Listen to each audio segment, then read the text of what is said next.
abraçando as oportunidades. Você parar para me perguntar assim, tá, mas alguma vez você pensou em fazer psicologia na vida antes de entrar na psicologia? Nunca. Nunca passou pela minha cabeça. Psicologia era um negócio que, cara, nem de longe passava por mim fazer. Mas chegou aqui um dia eu olhei e eu disse, pô, cara, não tem muita coisa que eu gosto aqui, vou fazer psicologia. E daí, cara, foi um curso apaixonante. Tipo, você foi meio que eliminando o que você não queria fazer de nenhum, aí olhou aquilo e falou, ah, pode ser que dê É isso. certo. Tipo isso. Tipo isso, né? Foi meio acaso. Mas e isso é que é interessante, sabe? Eu sempre tive uma visão de como que eu queria viver. Onde eu queria viver, que tipo de sensações eu queria cultivar, que tipo de pessoas eu queria me relacionar. A forma de estar no mundo sempre foi muito. Por isso que eu digo que meu propósito e minha ética, elas se misturam muito, né? Então, eu acho que às vezes o propósito não é necessariamente uma ideia de negócio, pode ser uma ideia de vida, né? Então, por exemplo, hoje a gente vê, estava até lendo uma reportagem sobre isso um tempo atrás, que hoje, por exemplo, os jovens eles têm uma relação diferente com o trabalho, a geração Z, Y, sei lá qual delas, tem uma relação diferente com o trabalho, né? Que não é mais uma relação obsessiva com o trabalho e carreira. Hoje eles regulam muito mais essa questão entre o trabalho e como eu vivo, né? Então, eu acho que tem um elemento assim de resgate do cotidiano, da vida fora do trabalho, fora da carreira, que é importante para nós, certo? Não que a carreira seja desnecessária, muito pelo contrário, cara. A Vitória pode confirmar, eu sou um cara que trabalha pra caramba o dia inteiro, final de semana, e eu não consigo parar de trabalhar, certo? Se pedir para me aposentar, eu não quero, velho. É sofrimento, ficar sem fazer nada para mim é sofrimento. Eu vou ficar dando pulinho no mesmo lugar, porque eu vou ficar ansioso, né? Então eu tenho uma relação muito boa com o trabalho. Para mim não é um sofrimento o trabalho, muito pelo contrário. Para mim é sofrimento ficar sem trabalhar, né? E isso é interessante porque a gente sempre separou nossa vida do trabalho, nossa vida pessoal, pensando na vida do trabalho como um meio para a vida pessoal. E eu até concordo, porque isso é uma questão lógica, né?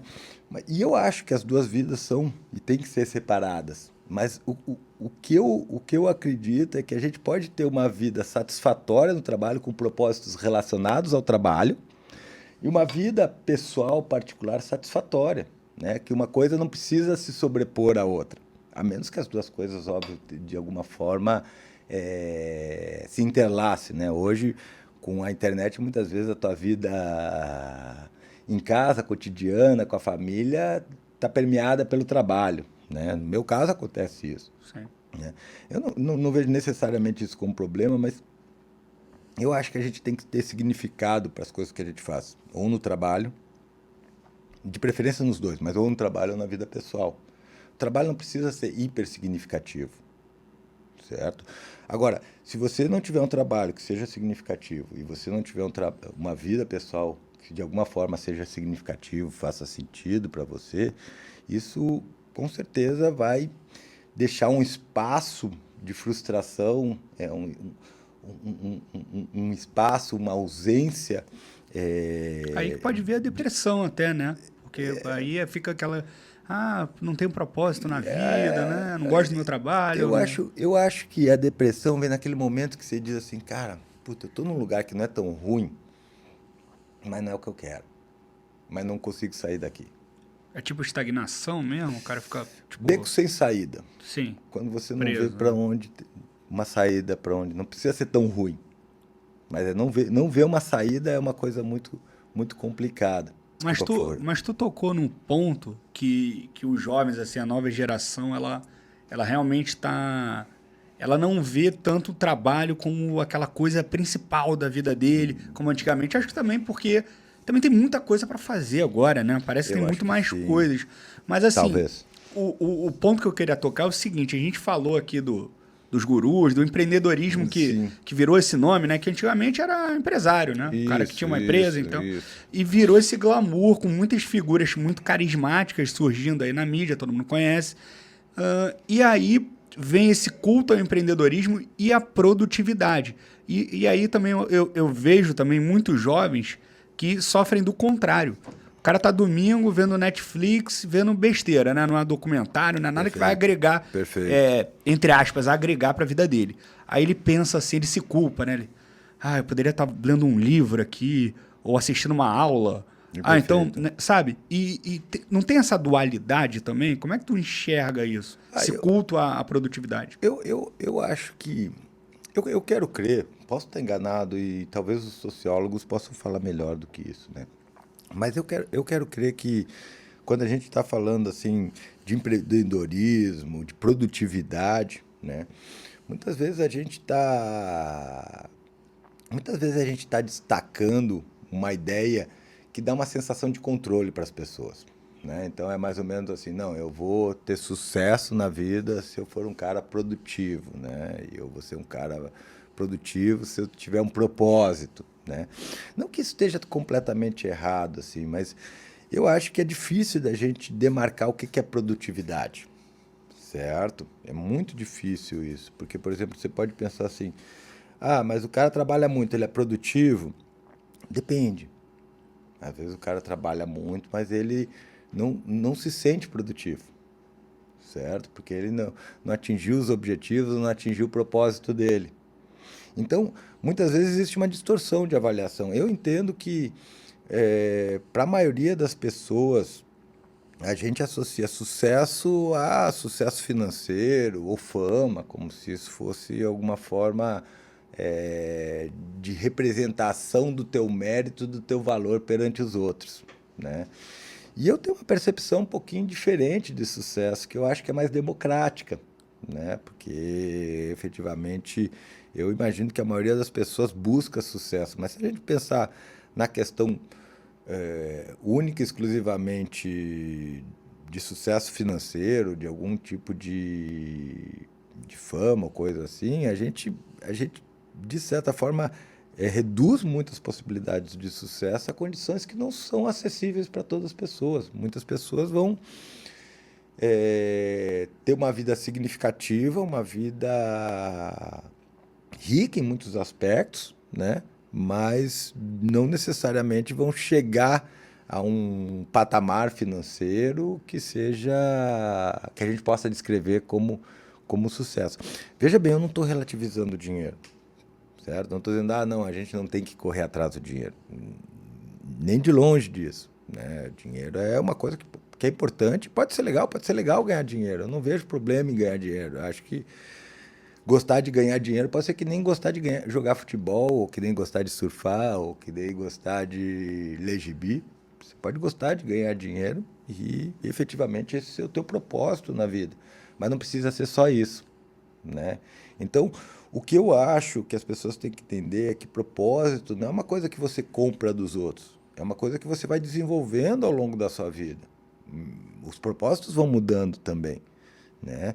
Então, na medida em que você vai conquistando algumas coisas, outros propósitos vão aparecendo, né? Então, a nossa idade muda muito os propósitos, né? Você tem que idade agora? Tô com 33, idade de Pois Cristo. é, eu tenho 51. Com certeza os nossos propósitos são diferentes só pela diferença de idade que a gente tem, no momento de ciclo vital que a gente está vivendo, as condições que a idade coloca para um ou para outro, as perspectivas de futuro, tudo isso já vai criar uma diferença. Então, eu acredito que seja importante você ter um propósito na vida, mas esse propósito ele tem que ser refletido. Por que que ele tem que ser refletido? Porque você tem que saber se a relação custo-benefício para alcançar esse propósito vai valer a pena para a tua vida, certo? E aí, de novo, eu volto na questão das funções executivas. Porque você imagina o seguinte, né, cara? O nosso cérebro ele faz um negócio muito bacana, que é desenhar o futuro, certo? Aliás, o nosso cérebro faz uma coisa muito bacana, que é criar cenários, certo? Cenários que não correspondem necessariamente à realidade. Então você, por exemplo, pensa, o que que eu vou estar fazendo daqui a 3 anos? Onde é que eu quero estar daqui a 3 anos? Você cria um cenário, certo? Você pode chamar isso de propósito, mas você cria um cenário de como que você quer, seja do ponto de vista financeiro, seja do ponto de vista ético, seja do ponto de vista até geográfico, não interessa, certo? Você vai criar um cenário. E esse cenário, teu cérebro, ele vai, de certa forma, usar esse cenário para criar uma sequência de comportamentos para você alcançar isso, certo? O teu cérebro, de certa forma, ele faz um cálculo. Ele pega as informações que ele tem, parcas de como que ele vai alcançar aquilo, certo? O custo que aquilo vai ter e ele atribui um valor de recompensa para aquilo, um valor de reforço ou de prazer, se você preferir, certo? Ele faz um cálculo, então, basicamente analisando os custos e os benefícios, né? Uma estrutura que a gente chama de córtex orbital ou córtex orbitofrontal. Ela tem ligação com diversas regiões do sistema nervoso central, em especial o estriado dorsal e uma região do estriado ventral que a gente chama de núcleo de Accumbens, certo? Então ele vê o repertório de comportamento que ele tem, ele vê o custo energético que aquilo vai ter, ele mais ou menos calcula quanto prazer ele vai ter em conquistar aquilo, e aí se o cálculo for positivo, ele te faz ficar motivado, ele te motiva para fazer aquilo, certo? Assim, óbvio que isso é uma simplificação, mas de uma maneira geral é mais ou menos isso que ocorre, né? Então, aí você fica motivado, aí você começa a trabalhar para chegar nesse lugar, certo? Então, assim, de uma maneira geral, qualquer coisa que você vai fazer, você vai desenhar um cenário da onde você quer chegar. E o teu cérebro vai calcular o custo-benefício disso, e dependendo do custo-benefício, ele vai te botar a fazer isso, certo? Ele vai te motivar a fazer isso.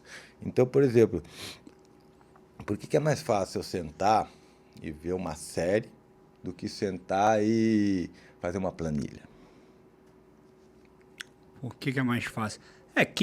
É raro, né? Mas tem gente que gosta de fazer planilha, né? Mas é bem raro, Mas é né? raro. Eu acho porque você tem que botar mais esforço Porque a relação na planilha. custo-benefício é pior para a planilha do que ver série. Você tem um benefício imediato, um prazer imediato vendo série com um esforço mínimo, Sim. certo? Então a relação custo-benefício, certo? Na hora de competir, a série sempre vai ter uma Toda hora a predominância. gente fica, o nosso cérebro fica assim? Toda hora. Toda hora? Toda hora. Toda hora. O tempo todo. Certo? Você não percebe isso, mas ele está o tempo todo fazendo esse cálculo. Quando você lembra, puta, tem que fazer aquela planilha. Ele já calculou. Certo? Ele já fez o cálculo. Aliás, foi fazendo o cálculo que ele te lembrou. Por isso que aí leva a procrastinação, é exatamente por isso? Em alguns motivos é por isso que leva a procrastinação. Mas a procrastinação também é algo aprendido. Né? Porque o cérebro, ele calcula o tempo das coisas. Certo? Eu costumo falar isso, talvez eu já tenha falado isso em outros podcasts, mas você já deve ter passado por essa situação, né? Você vai dormir e diz, pô, tem que acordar às 6 horas da manhã. Você não está acostumado a acordar às 6 horas da manhã, mas tem que acordar às 6 horas da manhã.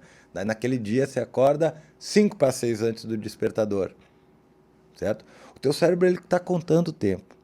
O cérebro tem várias estruturas que são feitas para contar o tempo, né? Desde estruturas subcorticais, né? A gente fala muito em relação aos ciclos circadianos, mas outras estruturas também são feitas para calcular o tempo, certo? Então o que as pessoas fazem? As pessoas procrastinam para, de certa forma, otimizar os tempos que ela tem. A maior parte das pessoas aprende a procrastinar na escola. Deixando Certo? para a última hora, Deixando né? as coisas para a última Dedicado hora. para estudar para a prova, né? Normal. Isso. Porque daí ela estuda no último. Veja só, é um cálculo econômico muito importante, porque daí ela minimiza o tempo de estudo e maximiza o benefício. Aliás, se ela tiver uma boa estratégia para colar na prova, é até melhor. Certo? É até melhor, porque ela minimiza o custo e maximiza os Os ganhos, né? Os ganhos, né? E atinge o objetivo dela.